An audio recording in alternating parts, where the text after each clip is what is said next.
The Senate Committee on General Laws will come to order.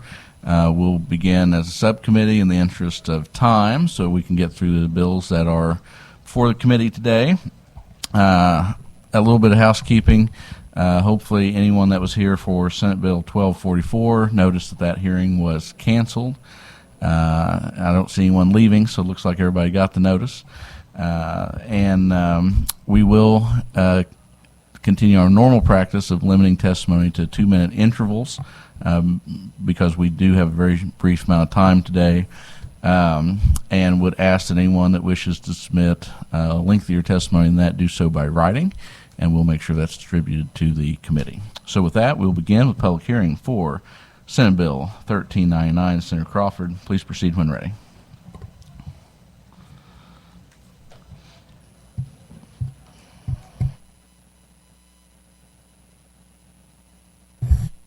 Thank you, Mr. Chair, members of the committee. Thank you for getting me in first. I've got another committee to go vote in, so I appreciate that. So I'm going to give my testimony and scoot out of here as quickly as I can. Senate Bill, thanks for hearing Senate Bill 1399. For the record, Sandy Crawford, District 28. Missouri employees pay two different taxes toward the unemployment insurance program. The first one is the state unemployment tax. It's collected by the Division of Employment Security, and it's used to pay out benefits to those eligible for unemployment insurance. The second one is the Federal Unemployment Tax Act. It's collected by the federal government. This tax comes back to Missouri to fund the administrative cost of the Division of Employment Security. The amount of funding that we've been getting back from the federal government is not sufficient to cover the administrative cost of the division. As a result, the Department of Employment Security has had to use general revenue to make up for the shortfalls in funding from the federal government. Senate Bill 1399 is intended to provide the department with adequate funding for operational costs while removing any need for general revenue. Senate Bill 1399 works by moving approximately $10 million from the unemployment tax to the administrative fund each year. By adding a very small adjustment to an employee's state unemployment tax and then crediting the employer with the same amount, there are no new taxes and no tax increases. Happy to answer questions. I believe the department is here that can fill in the details if needed. Questions for bill sponsor? Hearing none, thank you for that presentation. First witness to testify in support, and it looks like the department is coming forward.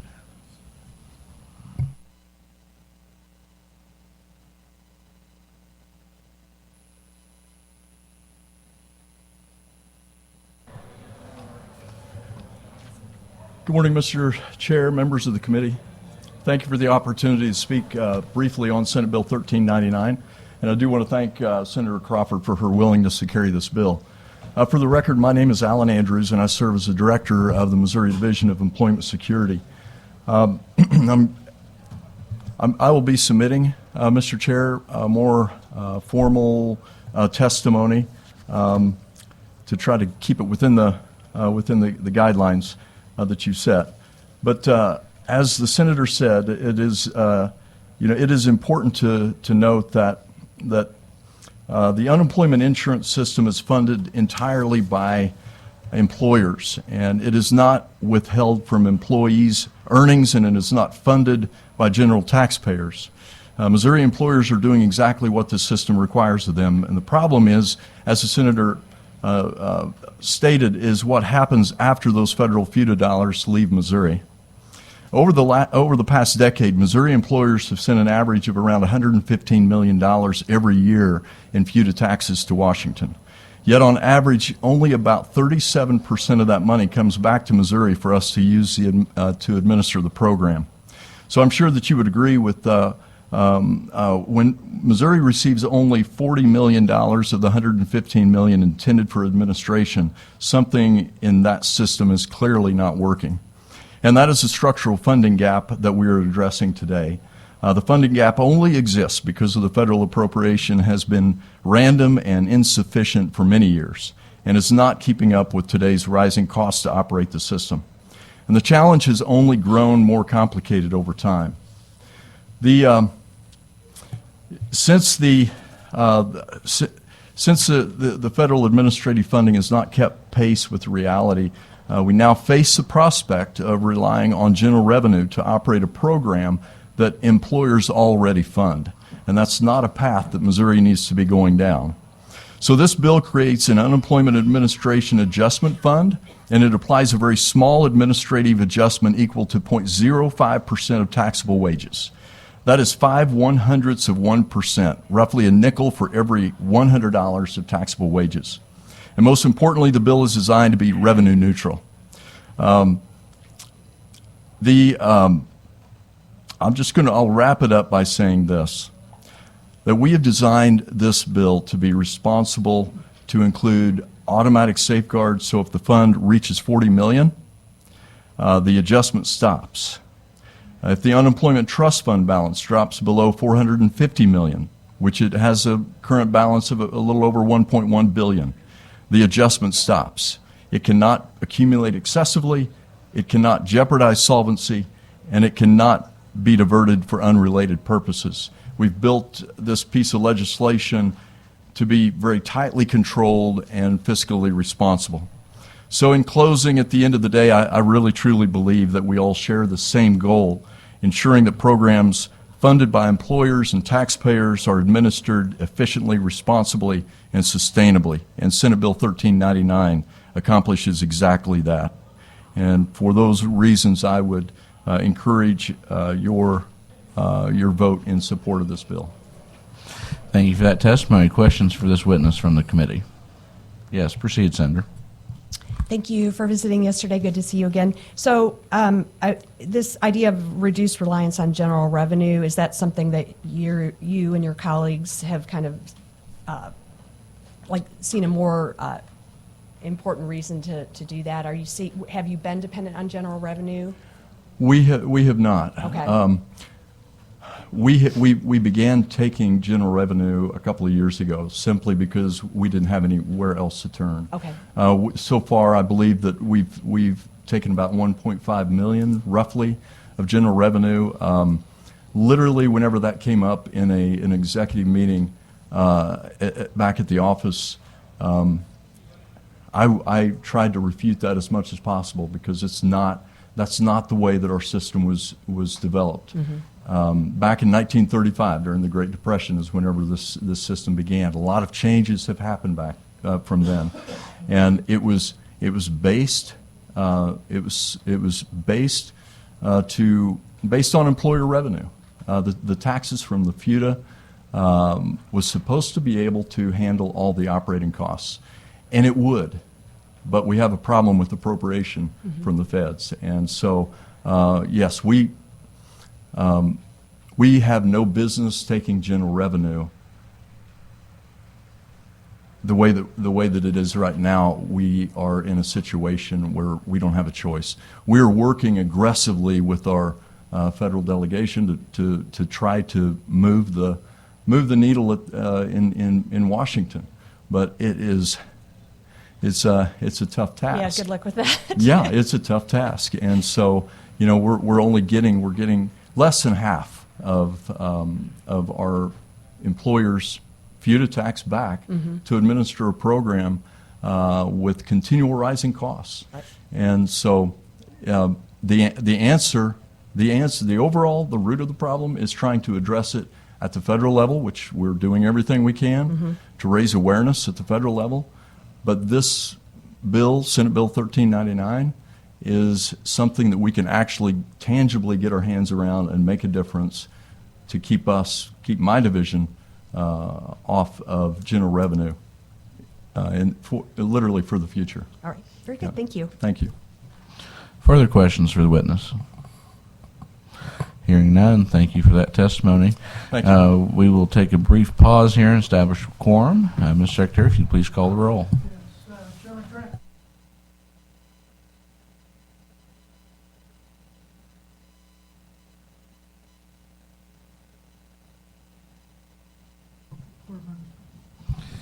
Very good. We will now continue with the hearing for Senate Bill 1399. Next witness in support, please come forward. Proceed when ready.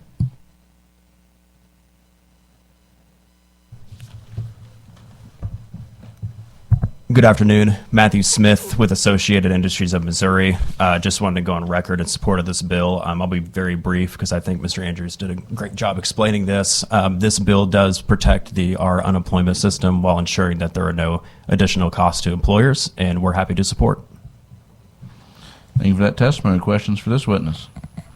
Seeing none, thank you again. Further witnesses in support?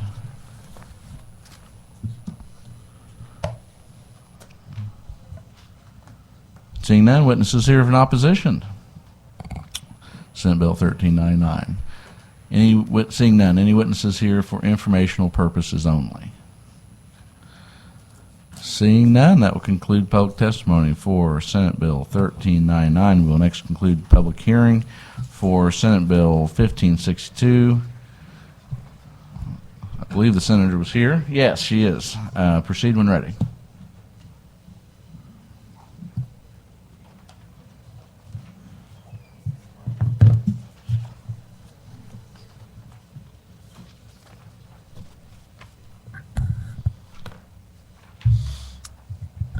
For the record, I'm Senator Patty Lewis, representing Senate District 7 in Jackson County. Mr. Chair, members of the committee, thank you for the opportunity to present 1562 regarding funding for 988, the Suicide and Crisis Lifeline. Before I go into what this bill does, I want to talk about why it's important. 988 serves as the front door to Missouri's larger behavioral health crisis system, connecting individuals to a full range of services beyond the initial contact, including mobile crisis response, behavioral health crisis centers services, and other social services. 988 is designed to reduce the burden on 911 by diverting mental health, substance use, and suicide crisis while reducing law enforcement involvement when appropriate. 988 services are available to all of our constituents. Missouri's 988 contact volume continues to grow. Calls have increased 114% from July of 2022 to June of 2025. Texts to 988 have continued to rise as well, last year increasing by 46%. I'm proud to say that Missouri is a national leader when it comes to 988 response times, and I want to continue to be a leader in this space for our constituents in need. What this bill does is propose legislation to establish both a 988 surcharge on cell phone, both prepaid and postpaid services, and creates a fund for its collections. Establishing a surcharge aligns with federal authority.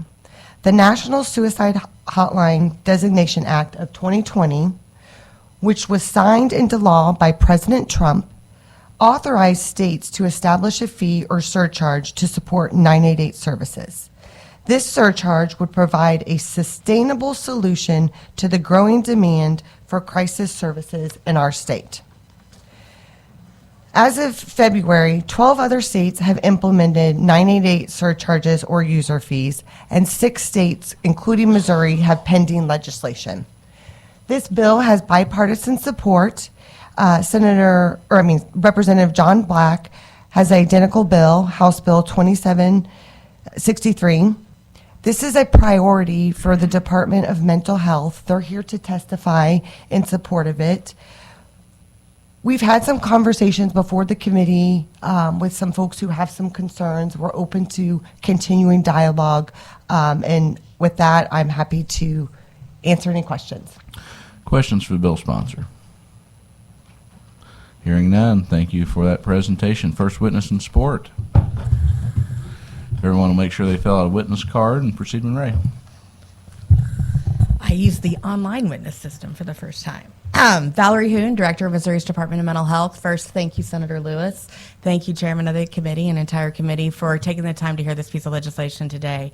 I want to go in a little bit further into the authority for the 988 surcharge. So like Senator Lewis said, President Trump signed this into law in October of 2020, and it allows a surcharge on, I'm going to use like the specific words, commercial mobile service or an IP-enabled service by a state so that we can create sustainable funding for the 988 crisis continuum. The federal government didn't want states starting a program and then see general revenue cuts prevent that program from actually being successful.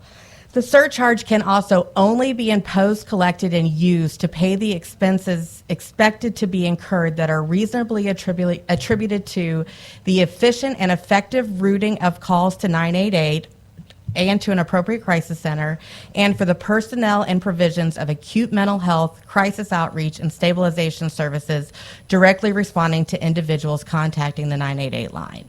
Also, states every year have to, through the Federal Communications Commission, have to complete a survey discussing if they have a 988 fee, how they're using that 988 fee, what other forms of revenue they use to support their 988 system. So this is a national, 988 is a national effort with a state mandatory requirement. So the proposed legislation that you have in front of you today establishes a 65-cent surcharge. Personally, I pay for 6 cell lines right now. That would be $3.90 per month, or about exactly $46.80 a year. That revenue would be deposited into the 988 Crisis Continuum Fund, which is created in this legislation. There are also 2 decision items in the Department of Mental Health's budget right now so that we can spend those funds when they are deposited. The first one of those is a continuation of our 988 services, and then the second would be a replacement. So as we were getting funds in, we could put the general revenue in withholding, and then we could use the crisis fund as soon as we could start seeing collections come in. Just to kind of give you an idea, right now we spend about $42 million of general revenue for the 988 services, and that $42 million breaks out between our call centers. So we have 6 call centers and 1 text-to-chat line. In FY25, there were over 95,000 calls answered, and we spend, I have it on here, $20 million for those 988 call centers today. We've also expanded that effort at the national level and in the state. So we added video phone in 2023, so ASL fluent crisis specialists could help folks get services and supports. We also added geo-routing in September of 2024 so that we can improve access to localized care and resources. The second thing we do is we pay for mobile crisis response. And Missouri expanded mobile crisis response because that is a national hotline requirement. We brought in our mobile crisis response and had over 18,518 dispatches in FY25. Mobile crisis response is $9 million of general revenue funding. The last thing we have is a place for people to go, a safe place to go. And so the state has opened up 25 behavioral health crisis centers to meet that national requirement of a safe place to go. Last year, over 50,411 referrals, and that is at a cost of $12.8 million of general revenue. So for us, this is a way to really, really create a sustainable funding for our 988 crisis continuum system. Thank you for your time, and I'll be happy to take any questions. Yes, under the definition on page 1 there of crisis services, it seems to be very open-ended because it says, including but not limited to. Right. 988 call, text, or chat, mobile crisis response services, behavioral health crisis center operations and services. Right. So a little bit of concern about how open-ended that is, and then are the other services, are they defined anywhere in other statute, or? Mostly just defined through budget, so in House Bill 10. Okay, so it's just going to be basically whatever the General Assembly wherever you appropriates appropriate the funding would be where that would be spent, correct? So. Okay. All right, thank you. Other questions for this witness? Yes, proceed. Thank you, Mr. Chair. Thank you for being here. So I also sit on the Agriculture Committee, right. And in years past, we've heard about like the agri-stress hotline. Is that also run through your department, or are we funding that through another, like through Department of Ag? So that is actually not run through our department, but we do a lot of 988 outreach in our agri communities. So there's actually just more than one line, but we also have crisis specialists that are trained so that they could support somebody who's got some. If you're calling a 988 center that's in a highly rural area, we're going to make sure there's a crisis specialist trained in that area to deal with that agri-stress. Okay. Same for veterans. There's special call for veterans. There was another one. Oh, another thing that we're adding right now is problem gambling. So we want 988 to be 988 should be an easy Yeah. resource for problem gambling. The National 988 has done training for crisis counselors on problem gambling. Our Missouri Crisis Centers are doing more training around problem gambling because we are extremely concerned about making it easy for people to access those services. Yeah. Having the ability to gamble on a cell phone is very frightening, quite honestly. Well, I guess I'm appreciate the detail on that. I'm also trying to think through fiscally some of the challenges the state's facing and if there are any economies of scale we can do with that. But it sounds like there's already a bit of coordination going on anyway. So Yeah, very absolutely. good. Thank you. Thank you. Further questions for the witness? Hearing none. Thank Thank you you. again for being here. Further witnesses testify in support. Please come forward. Proceed when ready. Chairman and members of the committee, thank you for your leadership today and the opportunity to testify. My name is Lauren Moyer I'm Executive VP at Compass Health Network, and I also currently serve as the chair of Missouri's 988 Task Force. In that role, I get the privilege of working with partners across Missouri to strengthen our statewide crisis response system of care. I want to begin with a story that reflects why 988 matters. Late one evening, a young veteran man in rural Missouri called the 988 Suicide and Crisis Lifeline. He had lost his job, was struggling with depression, and believed his family would be better off without him. Instead of being alone at that moment, he reached one of our trained 988 crisis counselors who stayed on the phone with him, helped de-escalate the crisis, and connected him to real-time support in his community. Because that call was answered, that young man is still alive today. That is the power of 988. But 988 is not simply a phone number.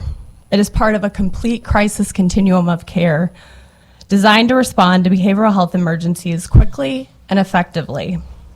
When the system works as intended, it's first someone calling, texting, chatting 988, and immediately reaching that trained crisis counselor who can stabilize their situation in real time. If additional support is needed, they can dispatch a mobile crisis team that can respond directly in the community where they are at and provide real-time assessment and intervention. And if additional support is needed, and when someone needs short-term, a safe place to go, our behavioral health crisis centers provide that, preventing unnecessary emergency room visits or jail involvement. Together, this continuum ensures people receive the right care at the right time and at the right setting, especially in our rural communities where behavioral health resources can be so sparse. Across Missouri, we have worked hard to build this infrastructure. It is already helping thousands of Missourians each year, parents worried about their teenagers, veterans struggling after service, farmers facing overwhelming stress, and individuals who simply need someone to talk to in their darkest moments. Suicide remains one of the leading causes of death in Missouri, and since the launch of 988, more people are reaching out for help. The challenge we face is ensuring our system has the sustainable infrastructure necessary to keep up with that demand.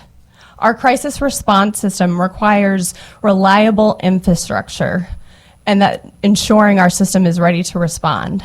States across the country are already adopting dedicated 988 telecommunications surcharges to stabilize their system. And this Senate bill will allow Missouri to continue leading rather than following behind. For most Missourians, this represents only a small monthly cost, but it helps ensure crisis calls are answered quickly. Mobile crisis teams remain available, and communities across Missouri have access to services when they need them most. We have built a strong crisis system already, and this bill just helps ensure we can sustain it. When someone in Missouri reaches the point where they dial 988, they have made the courageous decision to ask for help. Our responsibility is to make sure someone is always there to answer. Thank you so much. And I'll take any questions. Thank you for testimony. Any questions for this witness? Seeing none, thank you for being here. Further witnesses testify in support.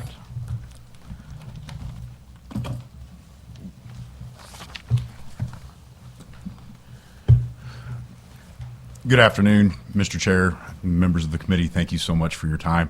My name is Josh Stockman. I am a deputy sheriff here in Cole County. I have 21 years of law enforcement experience, and I am the Missouri CIT state coordinator. I just want to briefly touch on what 988 means to our first responder communities and our law enforcement in the state of Missouri. It was an initiative, a program that we learned about during its implementation, and it's become an integral part of what we do in law enforcement.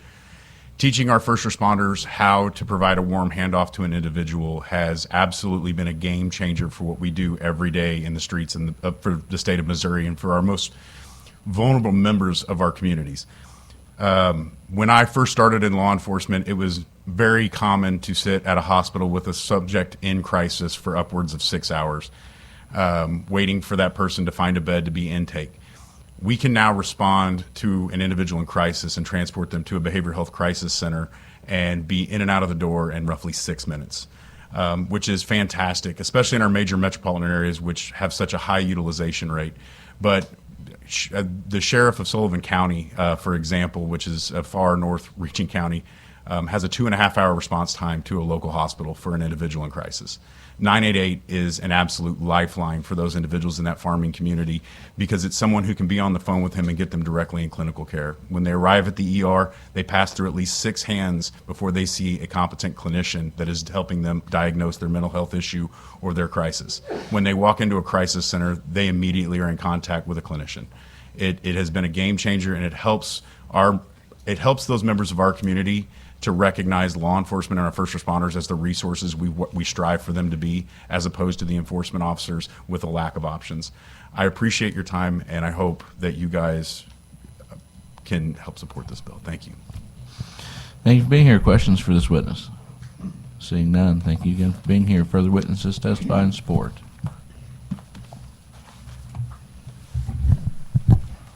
Thank you, Mr. Chairman. Members of the committee, I'm Mark Schwartz, Executive Vice President with the Missouri Behavioral Health Council, here today to testify in favor of the bill.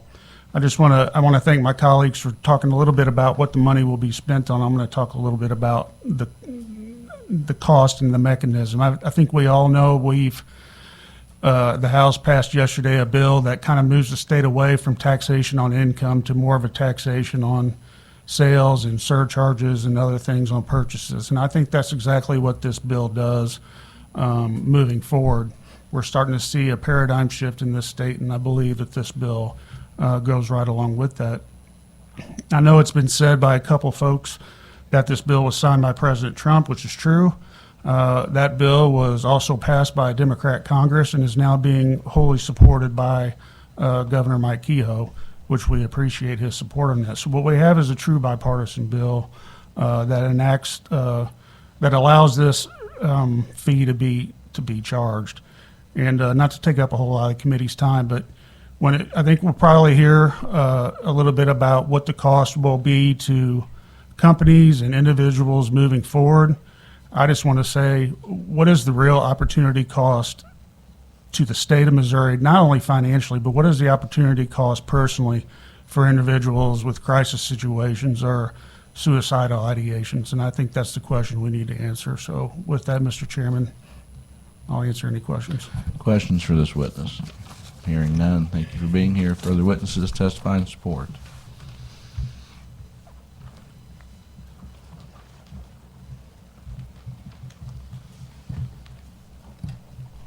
Thank you, Mr. Chair, members of the committee. My name is Connor Stengler. I'm the Director of Advocacy and Policy at University Health Kansas City. Thank you to Senator Lewis for organizing this and inviting us here to testify in support of SB 1562. University Health is the busiest level 1 trauma center in Kansas City, so we have the biggest and busiest emergency room in the area. FY25, we saw about 1,700 trauma cases come through our door, including many behavioral health crisis patients. We also are one of the mobile crisis unit responders in the area, along with Swope Health, which is an FQHC. So it is our providers and our teams responding to those cases. As Senator Lewis said, 988 is the front door of the continuum of care. So it is the upstream service that prevents too much on the downstream hitting our emergency department. In FY25, we responded to just short of 200 in-person mobile crisis cases through this service, and our providers are some of the best in the state, and we are proud to support this bill and find a way to financially support this much-needed service.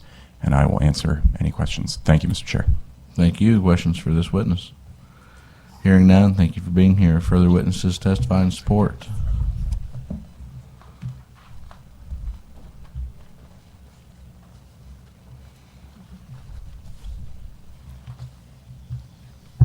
Chair, members of the committee, Jessica Petrie on behalf of Reach Healthcare Foundation and Burrell Behavioral Health.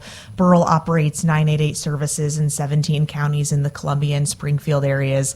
Last year, they answered over 1,000 calls, and 98% of those they were able to triage effectively, and only 2% required a 911 dispatch. So really excited about the diversion that means for our emergency responders and connecting people to appropriate care. Very much appreciate the senator's work on this. Questions for this witness? Hearing none, thank you for being here. Further witnesses testify in support. Seeing none, witnesses here testify in opposition. Seeing one, please come forward, proceed when ready. Good afternoon. Matthew Smith with Associated Industries of Missouri, going in opposition on this bill. While we do agree that this seems like a very important program that we have, our policy does state that we oppose any bill that would increase costs on private industry. So with that, I'd be happy to answer any questions. Questions for this witness? Hearing none. Thank you for being here. Further witnesses in opposition? Witnesses here, seeing no witnesses in opposition, witnesses for informational purposes on, no, please go ahead.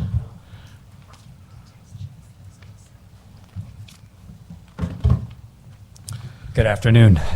Do not like being on this side of it, but Chance Epela here on behalf of the Missouri Chamber of Commerce and Industry. Just want to go on record in opposition to this bill. Don't just on the outset before, just want to say we agree with the senator's sentiment. We support 988. It's been incredible for Missourians across the state and incredible for many of our employers and their employees as well too. Similar to the previous witness, our main issue is just the surcharge on one specific industry where we believe this should be coming out of general revenue.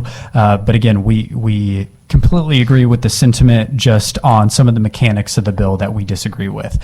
With that, happy to take any questions.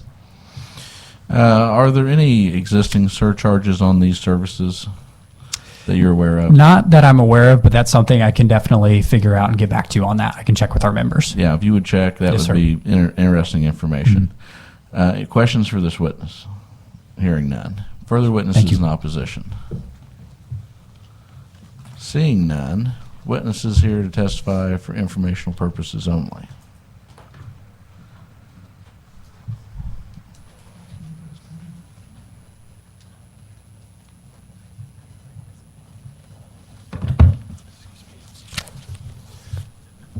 Good afternoon, Mr. Chairman. My name is Patrick Fusick. I am the Director of Government Affairs for T-Mobile. I cover Missouri and 9 other states. So we definitely have worked on this type of legislation in a lot of different states since you've heard about the federal law. I think it was passed in 19 and then signed into law early 20, giving the states the ability to impose surcharge or find other mechanisms to support 988 services. We are 100% behind the concept of the bill, and great to hear the program that we've heard from the Department of Mental Health and what they're doing here in Missouri. I'm on the 988 board in Kansas, been on that for 5 years. I would just point out that while the federal law does allow for surcharges to be imposed at the state level, only 11 states to date have done that, and the average of those is 29 cents. So if Missouri were to enact this at 65 cents, you'd have the highest fee. And we're not opposed to, again, the concept of funding 988. It's just, and today is the first time I've heard, the numbers as far as what the program is costing the state. So that's good to know. And in Kansas, it's about a $10 million general revenue expenditure that they use annually to fund their program. So obviously a little bit higher here in Missouri. But just wanted to say on behalf of T-Mobile, we are supportive of the concept and would love to have that continued dialogue with regard to, the exact need of a surcharge on end users' bills. Do you have any information on how other states are funding these programs? Yes, sir. Like I mentioned, out of the, so far to date, so that's been, 7 years that has passed, 11 states have imposed fees. I can share with the committee a chart that we have that shows those 11, and I think you mentioned 12. I think Illinois just passed one recently. I'm not sure if, is Illinois on your list? Okay, that's the difference then. I think Illinois did a percentage of their, I'm not exactly sure, I don't cover Illinois, but, only 11 of those have imposed an end user surcharge, and I believe the majority of the other ones are using general funds similar to what's currently going on in Missouri now. Okay, and are there any states using anything other than either a surcharge or a general revenue fund? Are those really the two options that most everyone's using? I'm not aware if they are or not, so sorry. All right, very good. Questions for this witness? Yes, proceed. So the way I'm reading the legislation, it would get passed on to the end user, so your customer. And that means all of your competitors would have the same requirement if it was the law. So I don't see how competitively T-Mobile would be at a disadvantage because all of your competitors would No. also have that. I totally agree. We're not saying we're disadvantaged at all. I'm saying Okay. it's an industry. I think the whole industry supported the legislation at the federal level, and we've worked on numerous bills around the country. Like I said, in Kansas, they had a bill about 5 years ago. It's created the 980 board to oversee the program, never imposed a fee, but used general funds. So I'm not saying it's a disadvantage. No, cable, wireless, landline, everyone would be assessed the same charge according to what the bill states, whatever that charge would be. Okay, thanks. Sure. Further questions for this witness? Seeing none. Thank you, Mr. Chairman. Thank you for being here. Further witnesses testify for informational purposes only. Seeing none. Senator, do you have any closing remarks? I have a chart with 12 states that I'm happy to share with the committee of information. And as I said, we've had some conversations with some folks who are concerned about this. The department is open to continuing the conversation. So some of those folks who testified in information in opposition, please, let's get together and see what we can do for our constituents. Very good. That will conclude public hearing on Senate Bill 1562. With no further business coming before the committee, make a motion that we stand adjourned. Do I have a second? All right. This was, I appreciate the second. It's been seconded. All those in favor, please signify by saying aye. Any opposed to the contrary? The ayes appear to have it. The ayes do have it. We are adjourned.